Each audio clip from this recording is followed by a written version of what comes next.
लासलगावमध्ये motorcycle गॅरेजला भीषण आग, नागरिकांकडून शर्थीचे प्रयत्न। लासलगाव येथील गुरुद्वारासमोर असलेल्या मोटारसायकल गॅरेजला अचानक भीषण आग लागल्याची घटना आज घडली। आगीने काही वेळातच विकराळ रूप धारण केल्याने परिसरात एकच खळबळ उडाली।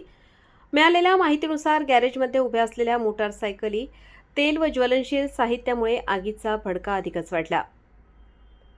आगीचे नेमके कारण अद्याप स्पष्ट झाले नसले तरी शॉर्ट सर्किट किंवा इंधनाच्या गळतीमुळे आग लागल्याचा प्राथमिक अंदाज व्यक्त केला जात आहे।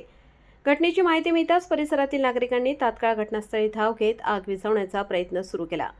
पाण्याच्या टाक्या, बादल्या आणि इतर साधनांचा वापर करून नागरिकांनी आगीवर नियंत्रण मिळवण्याचा प्रयत्न केला।